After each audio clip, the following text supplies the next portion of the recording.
La Tour Eiffel.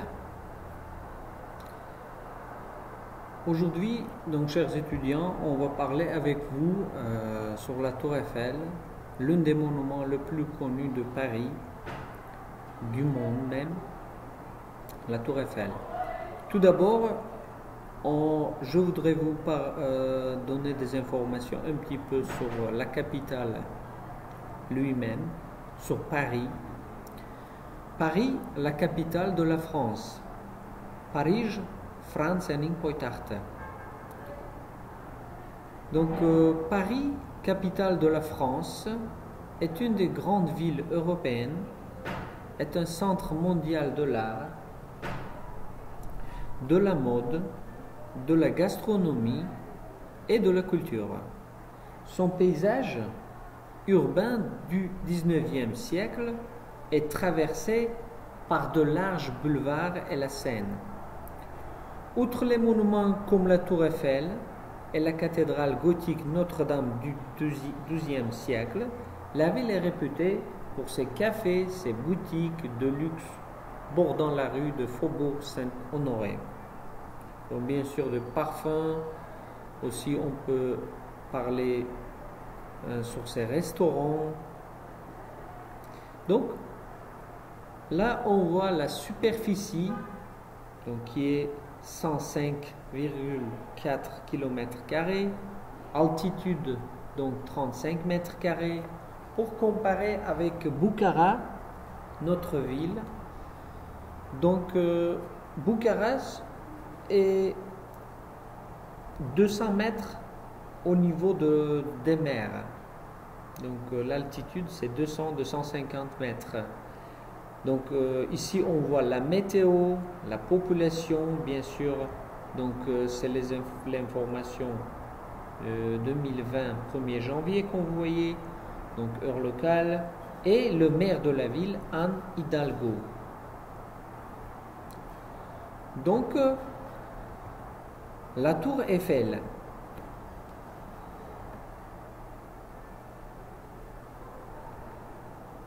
La tour Eiffel pendant le soir, donc on voit les fontaines, la tour Eiffel est allumée le soir, donc c'est très joli. Un peu information sur la tour Eiffel. La tour Eiffel est une tour de fer. Donc c'est une construction de 324 mètres de hauteur avec l'antenne bien sûr, située à Paris, à l'extrémité nord-ouest du parc du Champ de Mars, en bordure de la Seine, dans le 7e arrondissement. Construite par Gustave Eiffel et ses collaborateurs pour l'exposition universelle de Paris de 1889, est initialement nommée Tour de 300 mètres. Ce monument est devenu le symbole de la capitale française, est un site touristique de premier plan. Il s'agit du second site culturel français payant le plus visité en 2011, avec 7,1 millions de visiteurs, dont 75% d'étrangers en 2011. La cathédrale Notre-Dame de Paris étant en tête des monuments à l'accès libre avec 13,6 millions de visiteurs estimés par an. Mais il reste le monument payant le plus visité au monde. Elle a accueilli son 250 millionième visiteur en 2010. D'une hauteur de 312 mètres, à l'origine, la tour Eiffel est restée le monument le plus élevé du monde pendant 41 ans. Le second niveau du 3e étage, appelé parfois 4e étage, situé 269 mètres, à peu près 280 mètres, est la plus haute plateforme d'observation accessible au public de l'Union européenne et la plus haute d'Europe, tant que celle de la tour Ostankino à Moscou, culminant 300 37 mètres demeurera fermée au public à la suite de l'incendie survenu en l'an 2000. La hauteur de la tour a été plusieurs fois augmentée par l'installation de nombreuses antennes utilisées dans le passé pour de nombreuses expériences scientifiques. Elle sert aujourd'hui d'émetteur de programmes radiophoniques et télévisés.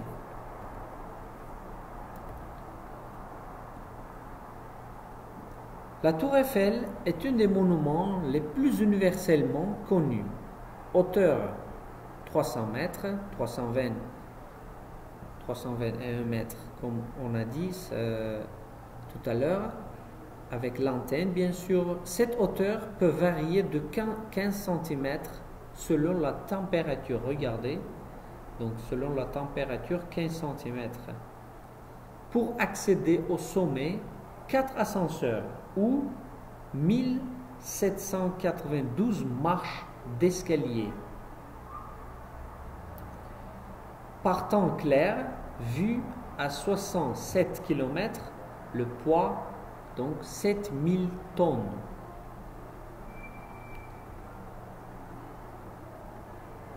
Donc ici, on voit aussi avec les chiffres, donc la hauteur totale, par là, vous pouvez voir, la hauteur totale de la tour, ça fait 324 mètres. Après, jusqu'aux les plateformes, ici, la première, deuxième, troisième plateforme. Donc ici, on voit les largeurs aussi avec les chiffres.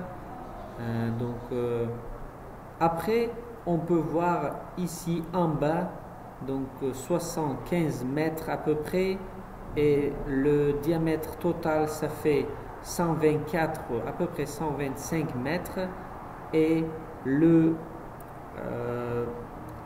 sous-sol, on voit, c'est 33,5 mètres au-dessous du niveau de la mer. Donc, pour une hauteur de 325 mètres, 33,5 mètres de sous-sol, c'est normal pour tenir le poids de la tour. Origine construite pour l'exposition universelle, bien sûr, de 1889, l'idée et le projet sont de deux ingénieurs de l'équipe de Gustave Eiffel.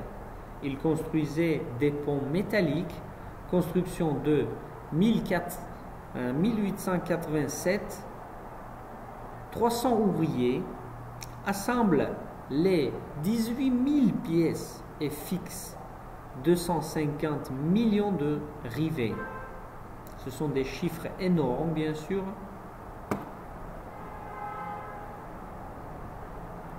Là, on voit la tour pendant le jour de Paris. Encore une photo. Et là, c'est vers le soir.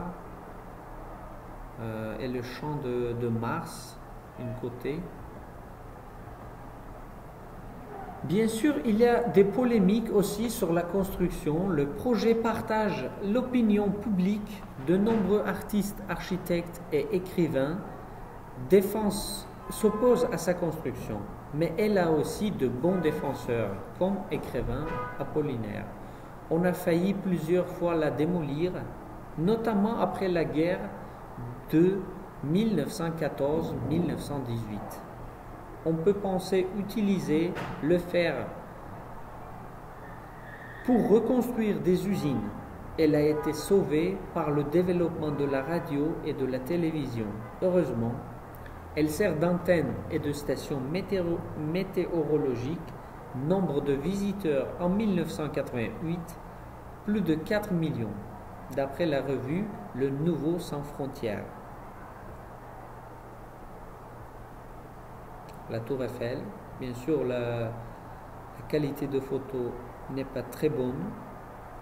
Ici, on voit aussi la tour le soir, vers le soir, donc ici et là, sur le champ de Mars. La tour Eiffel.